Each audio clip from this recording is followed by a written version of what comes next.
They say the worst kind of betrayals comes from the one who swore to protect your heart. I never thought it would be that woman, the one fighting for scraps of affection from a man I called my husband.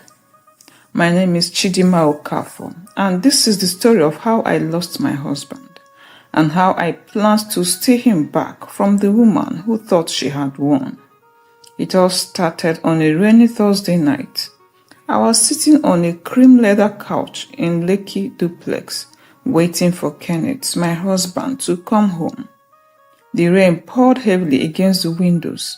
The clock ticked endlessly, and my food sat coldly on the dining table. By 10:43 p.m., my phone buzzed. Kenneth, meeting ran late. Don't wait up. A message. No call, no explanation. I stared at the phone for a moment, anger bubbling beneath my skin. My instincts screamed louder than the rain outside. He wasn't at any meeting. He was with her. I didn't know her name yet. I don't know her face, but I could feel her presence in my marriage like a thick, choking smoke. The late night, the sudden change in his cologne, the way he flinched when I touched his phone. I was losing him. No, I had already lost him, but I wasn't going down without a fight. The next morning, I did something I never thought I would do. I followed him. I trailed his black Mercedes-Benz from our estate all the way to a luxury hotel on Victoria Island. He parked casually, like a man with no worries. I watched, heart hammering in my heart, as a woman, tall, slim, caramel-skinned, wrapped her arms around his neck and kissed him. My vision blurred. Kenneth laughed. He kissed her back, deeper, longer than he had kissed me in months. I clutched the steering wheel so hard my knuckles turned white. Who was she?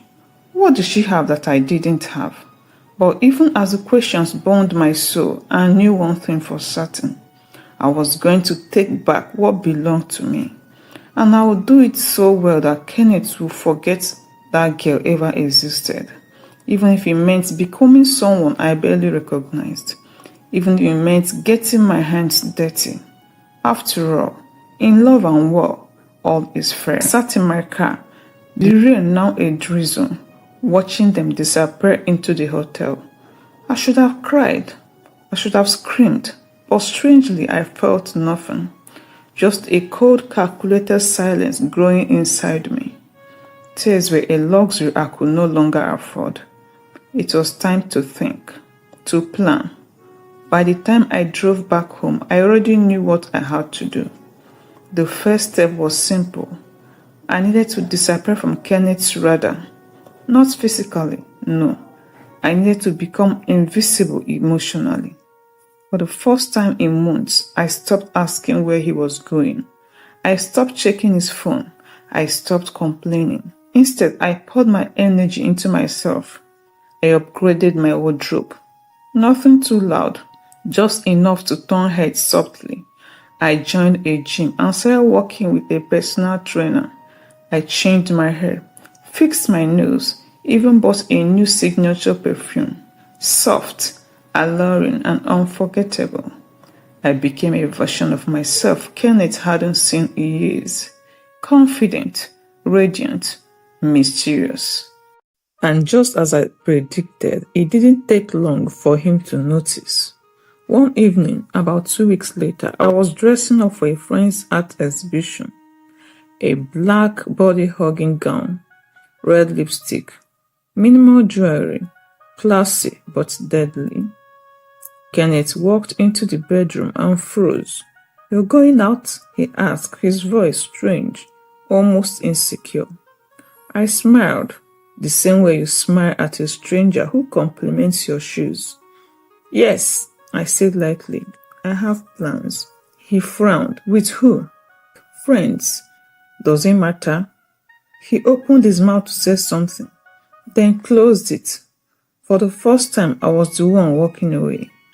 Later that night, my phone rang while I sat at the event. Kenneth. I stared at the screen, feeling a dark trail run through me.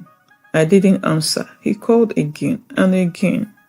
I finally picked on the fourth ring, my voice deliberately low and distracted. "Hello? Where are you?" he barked. I laughed softly, turning my back to the noise of the party. "Out," like I said. "Come home now." I could practically see the veins bulging in his neck. "Good, let him stew. Let him wander. I will come home when I'm ready," I said sweetly and hung up.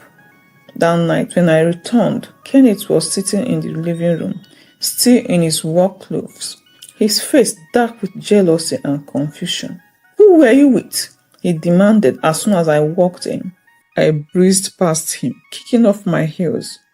"You don't ask me who I am with anymore, remember?" I said, my voice calm but loaded with meaning. I could feel his eyes burning into my back.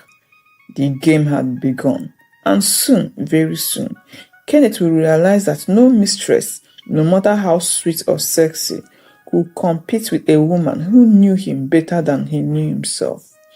I wasn't just going to steal him back. I was going to make him crawl back. The next few weeks were a delicious game of subtle warfare. Kenneth grew restless, suspicious. He started coming home earlier, started checking up on me, started trying to talk to me again, fumbling for conversation like a man clutching at a smoke. And I smiled, laughed lightly, and gave him just enough attention to keep him desperate, never enough to satisfy him. But I knew it wouldn't take long before she noticed. It happened on Saturday afternoon.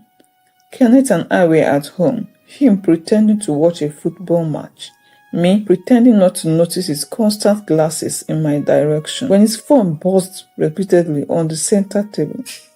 I saw the name flash across the screen before he snatched it up. Angela. So now I had a name. I turned my head slightly, pretending not to care, but my ears were wide open. "Yes?" Kenneth backed into the phone, sounding irritated. I couldn't hear her words, but I could hear the desperation in her voice. Even through the distance, the more she talked, the tighter Kenneth's face became. "I told you to stop calling me like this," he hissed. "I'm at home." There was a pause, then louder. "Listen, Angela, whatever we had, it is over.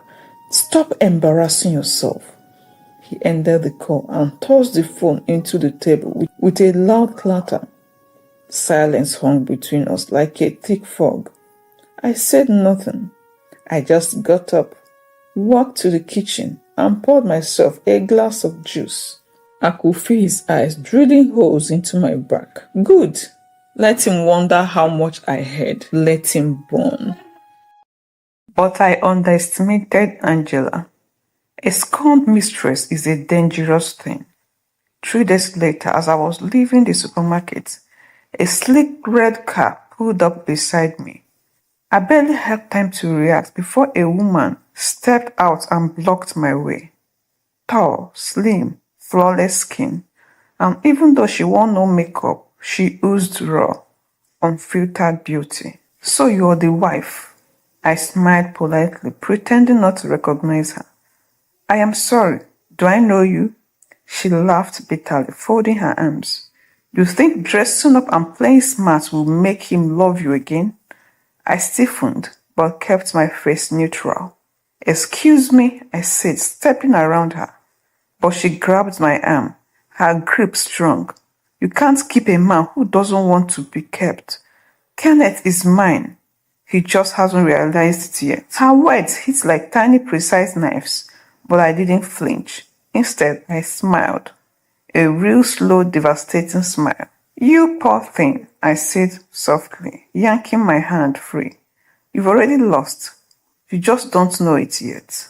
I walked away without looking back, my heart pounding hard against my ribs, because deep down I knew Angela wouldn't go down quietly. She was going to fight, and if I wasn't careful, this little war could destroy more than just my marriage. After the encounter with Angela, I tightened my plans. No more slip-ups, no more emotions. I was playing chess, not checkers, and every move had to be calculated. Kenneth grew more desperate by the day. He started suggesting date nights again, buying me small gifts, perfumes, handbags, things he hadn't done in nearly a year. I accepted everything with a gracious smile, never asking questions, never pushing. And just when I thought I was winning, the ground shifted beneath my feet. He said with an anonymous text, unknown number, "Your husband isn't done with me yet. He's lying to you." I stared at the message for a long time, my stomach twitching. It had to be Angela. She was bluffing, right? I shook my head, deleted the message. I trusted my instincts. Kenneth was back home earlier these days. He was spending more time with me than anywhere else. Angela was just being desperate. Or so I thought. 2 days later, Kenneth said he had a business trip to Abuja. 2 nights, he claimed. Nothing serious. I smiled sweetly and waved him off at the airport, even packing his favorite shirts myself. But something didn't sit right with me. So I did something dangerous. I hired a private investigator. 36 hours later, I sat frozen on my couch, staring at the photos the investigator sent me. Kenneth, Angela, together, not in Abuja, not on a business trip, but right here in Lagos, hiding away in a serviced apartment in Ikoyi, smiling, laughing, holding each other like newlyweds on honeymoon. The betrayal hits harder than anything I had ever felt.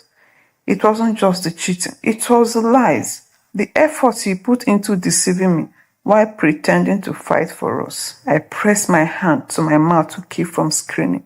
Tears blurred my vision. My body trembled.